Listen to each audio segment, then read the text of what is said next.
Hi, it's Vicki Barbolak. I'm a comedian. I was a finalist on this season of America's Got Talent. And I have to say, I don't know if I would have been without you, Georgia Jean. I want to thank Circle Evolution for helping me with my energy and my confidence. I'm so grateful to you, Georgia Jean. I'm looking forward to continuing our work together. So we're going to call your friend Georgia Jean right now. And how did you guys meet? We were stand-up comics together about 20 years ago. She and I were both starting to stand up together. She had started a little bit before me. She was in San Diego. She was a cool girl from Australia, super funny. I really liked her. And then I continued to do stand-up, but she got called into this energy and healing work and went all over the world and trained, and now she lives like New York, Paris, like now she's in Hawaii. So she's lived all over the world doing this cool work. So what made you initially reach out to her after she made this pivot from a stand-up comedian to an energy healer? Where were you in your life specifically where you're like, dude, I need to call her? So I was literally in LA at a hotel. I was doing a show called The Funniest Mom in America on Nick at Night. And it was the night before the finals. And they literally closed off the street and brought in all these, giant recording trucks and, sound cameras. And it just got really big. It just got really big. Like, I'm like, this isn't just a little comedy show anymore. This is like going to be on, national television. And even though it's cable, it seemed overwhelming to me. And I froze up. So literally I just got in my phone and I found her phone number. I got a hold of her. I'm like, listen, I know you're doing this stuff and I'm freaked out. I can't do this. And what was it about the experience other than it just being the biggest just stage? My huge self-doubt, my huge feeling of worthlessness. I do not deserve this. I do not belong here. I cannot do this. I can't. Damn. I'm just frozen. And then I was literally, it was just awful. And that's how quick it was that I called her, and she stopped everything and worked with me in the morning and worked with me in the evening. And I know that sounds just crazy that like 2 sessions could get me to the point where I ended up winning the next night.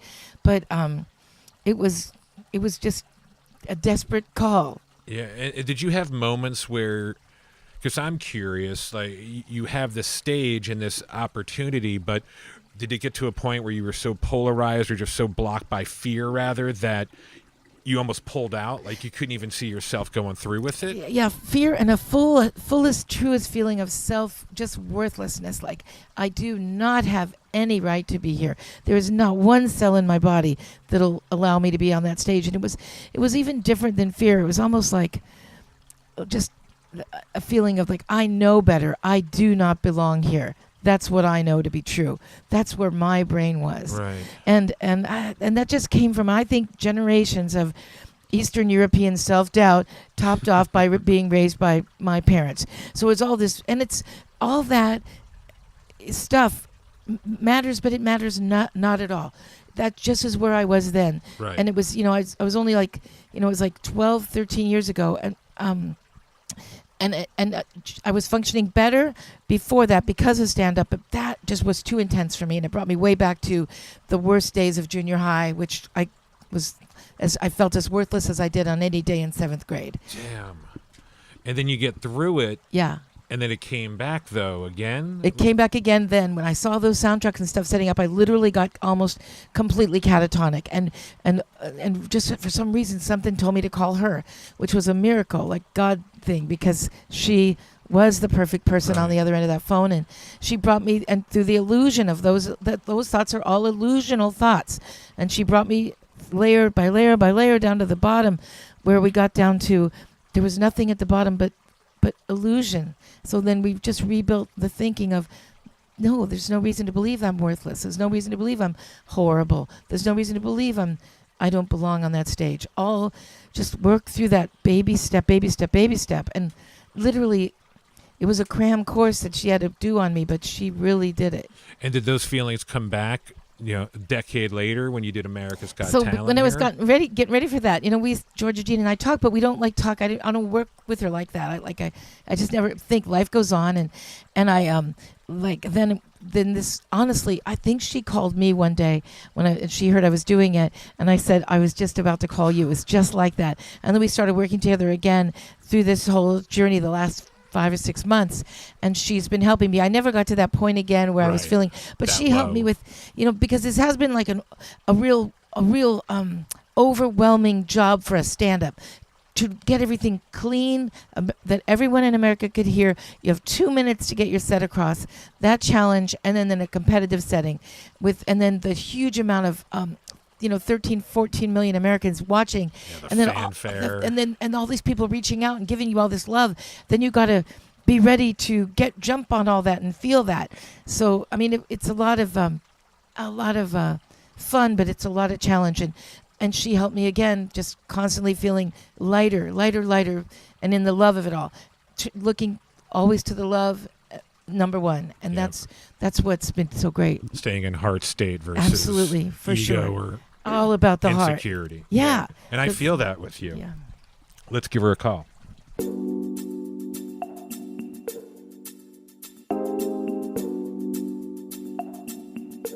So Georgia Jean, energy healer. Now we don't use the word psychic anymore, right? That's just not happening. Yeah, I mean it's every part of it, but that's not how I. It's not nobody. That's not my real business. That's like Madame Sophia, and like that. That's not where you are. Because I reached out to you when I was doing Funniest Mom in America because I was overwhelmed by the process, and then you helped me so much. I think you're the reason I won, and I have no doubt of that. And then when I did America's Got Talent, we had dolphin brain and just almost called each other on the very same day. Yes. And you've worked with me through this process. Yes. So it's magic. So people might wonder, like, what is it like to call someone who's like an energy healer, and what happens? And so, like, what I know from my experience, you taught me a lot about my thoughts. They weren't just absolutely set in concrete, and you taught me how to shift things. That's right. Mm-hmm.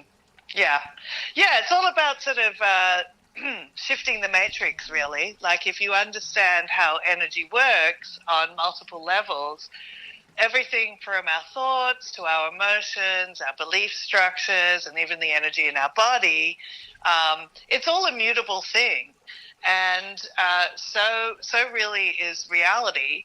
So if you can tap into, or if you understand how energy works in a systematic way, it's actually quite predictable. It looks like magic, but it's a predictable system. So everything from how to handle nerves and how to handle like mental and emotional obstacles, to really working with bigger sort of quantum reality matrix bending stuff. Right.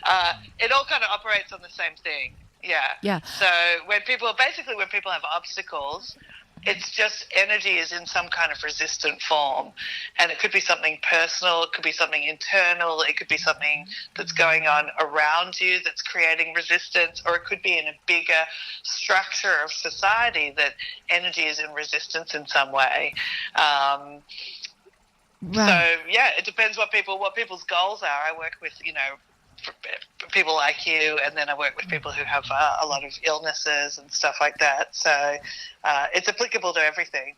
It's so when I'm working with you, when you're helping me, like you find all these layers that I think, okay, we just fixed it. We got it. This resistance is gone. And then you're like, let's just go under that one more time. Is there anything left? And what could be left? Oh yeah, there's this one little bit of resistance right here in my craw right there.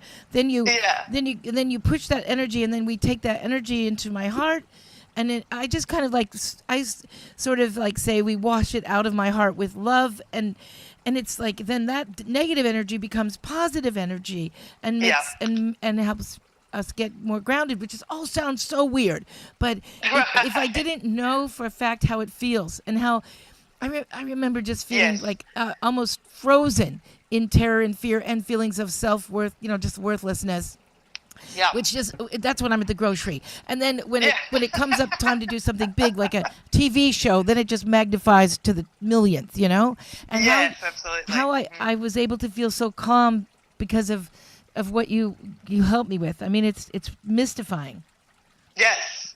Like I said, it seems magical, and it kind of is, but it's just sort of understanding how it works from basic things like you bring up, like terror and fear. Well, we have a sort of psychological relationship to terror and fear, and and part of it's like our biological thinking starts coming up when our nervous system is activated by something that seems, beyond our current state of comprehension or understanding or out of our known zone. So, yeah, like when you're in the supermarket and you wonder it's the wrong aisle. Or yeah. There's no booze on that aisle. No, where's the wine? Your system's just shutting down. Like, where's the box wine? This place is too fancy. Your husband's being arrested again. Yeah, these things that happen. So so the trick is to not believe everything your mind starts saying when your biology kicks in like that. Where so say someone's going to a job interview and they're getting nervous because it's outside of their usual range.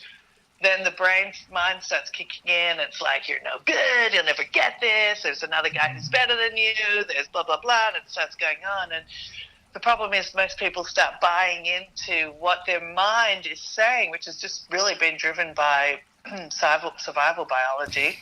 Yeah, instead of feeling the energy of it and actually channeling that energy of the fear and the anxiety. Yes, and you know what else? Sometimes I think about when I get into that. Somebody says no to me. Kind of sometimes I'll feel relieved, like you were right. I can't do this, and then I can just go have a glass of wine and relax. So sometimes I think it's also like it's a little bit easier to stay in failure or to stay in fear. It's like you're actually programmed to do that. Your nervous system is saying, I can navigate my life. Even if my life isn't that great, I know how to navigate it, so I feel safe here. Yeah. And so when someone says no and keeps me in my little safe known zone cage, it actually can feel good. It's like, oh, I feel safe. I'm cozy here. Yeah. So when you're pushing a threshold, when you're trying to do something bigger than you and that nervous system is acting up and trying to push you back, that's where you have to know what to do with that resistance, and you can actually take the energy in that resistance and use it to accelerate yourself forward, and that's the really fun part of it. But you have to know what the tricky little mind is up to, so you can short circuit its sneaky behavior. Yeah, I think it's been like you really have changed my life for sure. Aww. And I'm so grateful.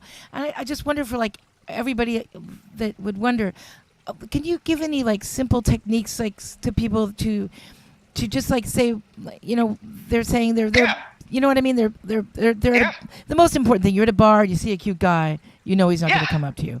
How could you help some girl through that? So what's going to happen, and I call it the kids, which are really like the inner children, they all start acting out inside. So you see, that's a classic example. You see a cute guy at a bar, feels like he's out of your league for some level. He's got a full head of hair. A job. It's just like, this guy is way too hot. Yeah. So, you start getting nervous, you start getting agitated, and those internal voices start kicking up. Well, this is really like a practice of non-resistance, because instead of trying to push one of those thoughts down with another thought down, where you're actually wasting energy, you have to integrate and you have to like accept the energy in the thought. So, for example, like you see that, you see the hot guy with the full head of hair. Yeah. Like one voice is like going, go up to him, and another voice is going, no, he's way too hard, and another voice is saying, he'll never want to dance with me, like Patrick Swayze, and another voice is, going, well, stop that guy, he's not good enough for me if he doesn't want me, and then it's just like a firestorm of nonsense in your brain, and it's way easy to just turn around and order a shot of tequila. So instead, what you want to do is you want to work with that energy and you kind of sit with it. And I use a lot of love and acceptance. So instead of fighting and resisting or hating and fighting those voices, you just go, okay, I love and accept in your head. You just do it in your head. You can do this quietly in your head. No one needs to know that you're saying you wouldn't want to say it out loud. I got you. Yeah. That was a mistake that I made when we first started working together. Stand up on top of the bar. I love and accept the part of me. Yeah. No, you just say it in your head. I love and accept the part of me that doesn't believe I'm good enough for this dude. I love and accept the part of me that wants to, tell this guy to F off. I love and accept the part of me that just wants to have another drink. And you just say that stuff to yourself in your head until it actually just, you come back to a unified state, because you're moving your mind, body, energy system out of conflict and back into unity. And you felt it in your body. It works, doesn't it? When you just do that, you stop resisting and you just accept. Then you get back to your center, take a moment, and I'm a big believer in doing things when they feel right on right now. So you don't kind of make a move until you're feeling that centeredness.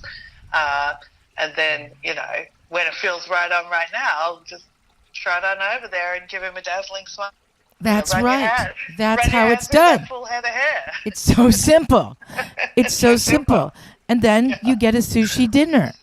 And then you get the sushi. Yeah, if you do it right, it'd be more than the Grand Slam at Denny's. That's for sure.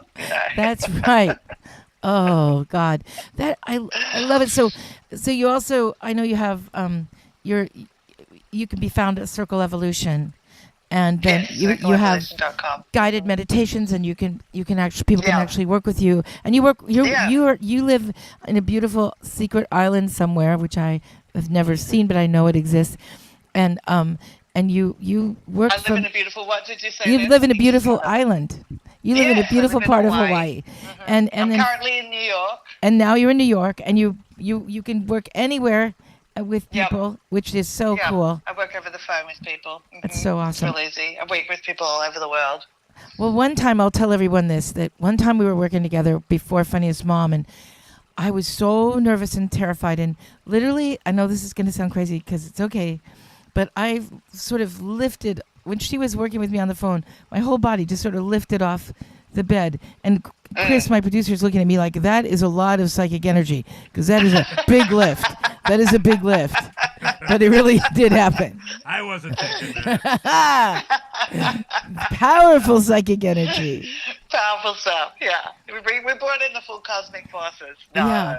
Oh, it's just... Vicki, you're already so in your heart and everything that, you just need a little extra to, get you, over the other side of that illusion in your mind that, and I remember the technique very clearly that we used with you, and this is another important thing for people to remember, is that often when they have a goal or they have a dream, they always imagine that version of them that's attained that goal is somehow better or bigger than who they are now. And so they're actually projecting all of that energy into this kind of future big dream, and then they're making it feel better than themselves now, and then they're getting nervous about it. So what we did was we kind of pulled all the energy that you were putting into that future projection of when you won, and we pulled it back into your body to inflate your body now with that energy, to hold that presence in your body now, so that when you were, when you went on stage, you're already sort of radiating the energy of that win, instead of feeling like second-class citizen to some fabulous version of you that you don't feel that you're equal with yet. And that's really how energy works. You have to really hold it in yourself and not have it out there kind of, wasting, being better than you right. somewhere else. Exactly. I love that. My producer, Chris, is also like inclined to what we were talking about. I want to bring Chris in on this and talk to you as well. Hi, Chris. So nice to meet you, and this is such an interesting conversation. I just had a question, which is when you talk about this energy, and it's not a healthy energy, I'm wondering how much of it is hardwired from the time we come out of the womb versus environmental stuff from childhood? Yeah. Well, that's a really interesting question, because we can totally go down the rabbit hole on that one. Like, where does energy come from? And what is the cause and effect?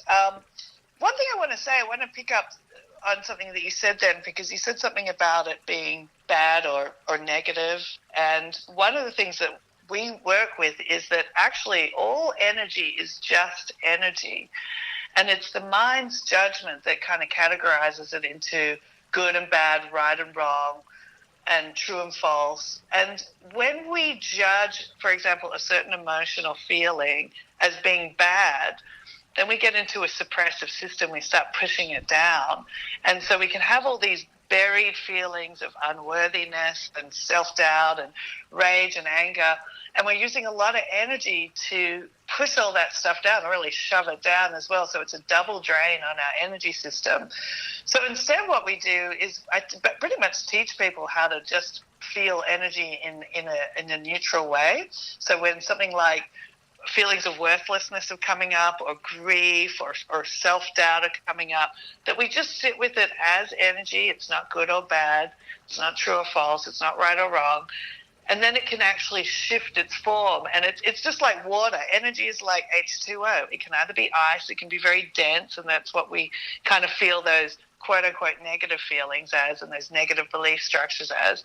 Or it can be water, where it's like flowing a bit more, or it can be like steam, and that's really where it's a little bit more like magical, and like the magical cool stuff happens. But the H2O itself is not good or bad, and that's a really important thing for people to understand, that you are not bad for having these feelings. These feelings aren't bad. It's just I call it more like it's badly organized energy rather than the energy itself, or that you are bad in some way. And where it all comes from, where we get programmed, well, yeah, I mean, definitely our nervous system are heavily programmed up from the age of 0 to 7. So that's a big part of our fight or flight. Our survival system gets programmed in that early childhood, and that has huge impact on how, our behavior and how we relate to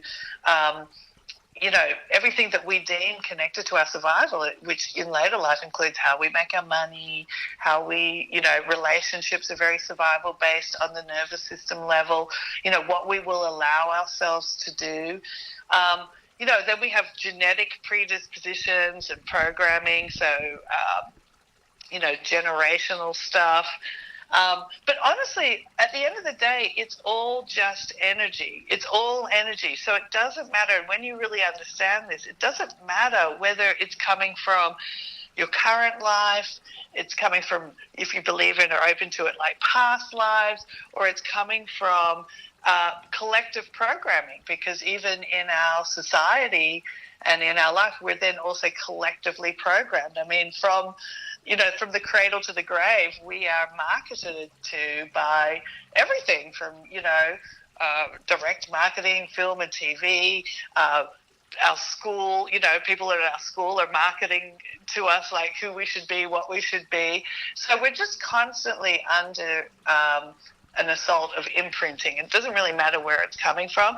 But what we all have the opportunity to do is to recognize, well, maybe we want some of that programming, but maybe there's a lot of it that we don't want, but that beneath that, we are someone really unique. And I will say that I met Vicki when Vicki was like, do you mind if I share this? Vicki and I started stand-up right around the same time, and Vicki was really unhappy housewife out in the suburbs. You were pretty depressed and stuff, and totally depressed, miserable.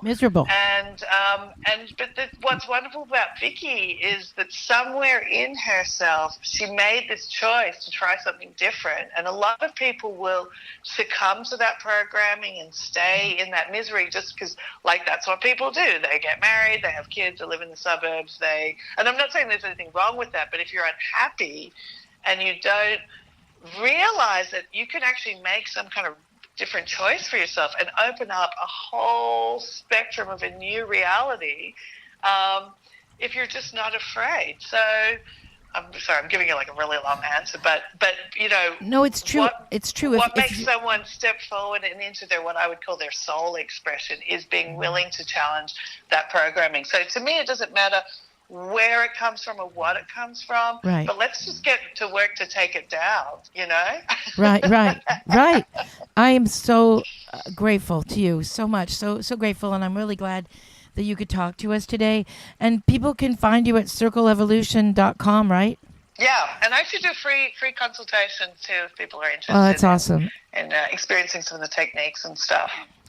It's been great for me. I mean, I'm next Weight Watchers, but this has been the best. Well, it's all energy, Vicki. Right on. It's not about points. Thank you. Well, I love you so much, and thanks for coming I on. love you too. We'll talk to you soon, Georgia Jean. Thank you so much for having me on. Great to meet you, Chris. Pleasure was mine. I'll be taking advantage of that free consultation.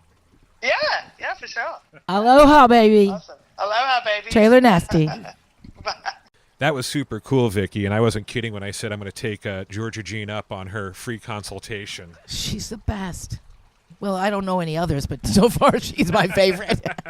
So where are, as we wrap up here, your inaugural episode of Trailer Nasty? I'm sure a lot of your fans are really interested to know where things are today, whether it's with America's Got Talent, a tour, like you've got a new agent. What's the word?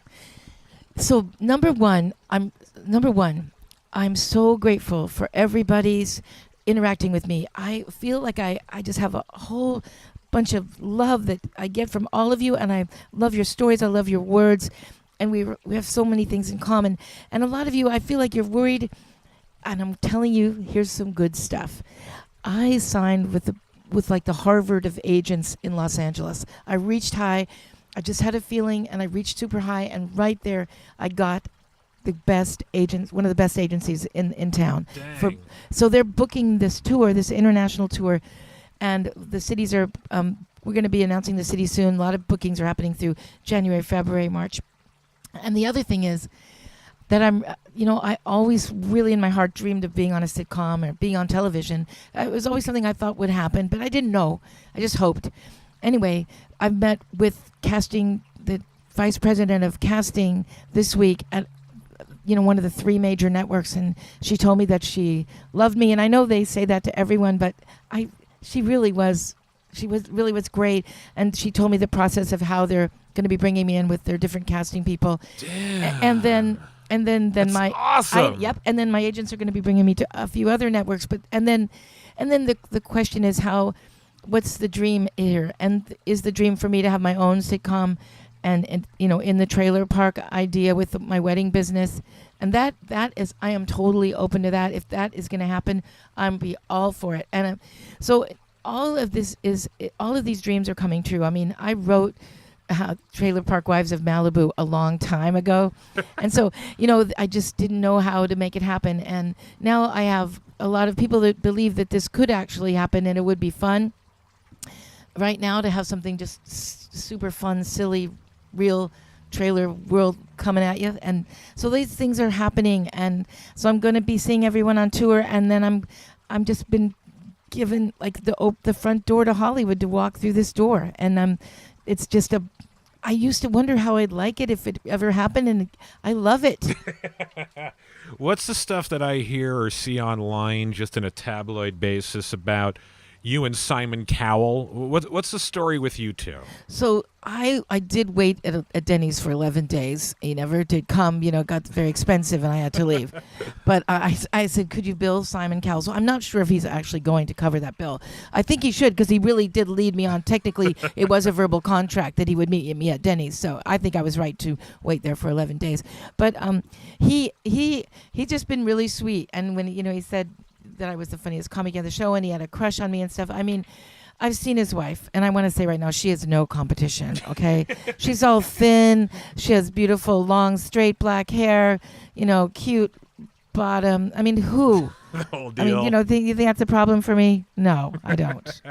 But do you see potentially working with Simon in some capacity down the line, or? It's funny because another production company reached out to us, and not us, like not in the Queen sense, but in the agents that I have. And they actually asked if Simon and I were actually involved in contracts yet.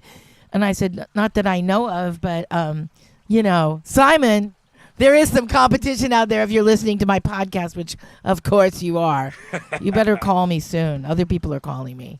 That's friggin' awesome. Well, I couldn't be happier for you. And I know we're still just getting to know each other, but I think you're a beautiful soul and human, and I love watching the trajectory that you're on right now, and I consider myself grateful and blessed to be part of this podcast too. Man, thanks for being my producer. Of all the producers in the world, again, I went for the Harvard of producers, and I got Chris Cantori because I'm from San Diego, and I have been a Chris Cantori fan like everyone else in San Diego. He's the best DJ. He doesn't want me to say it. I'm never going to say it again. I get to say it once, and you can't cut it out. All right. Chris Cantori. And he's very handsome. Stop. Not All that I right. care. What you need to do on the other end, friends, is support Vicki Barbolak by subscribing to the podcast, certainly. Make sure you subscribe.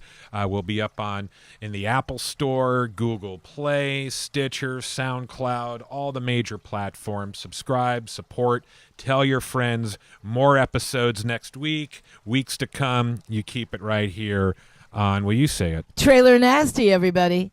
And ladies, don't forget to trace your body. It changes everything.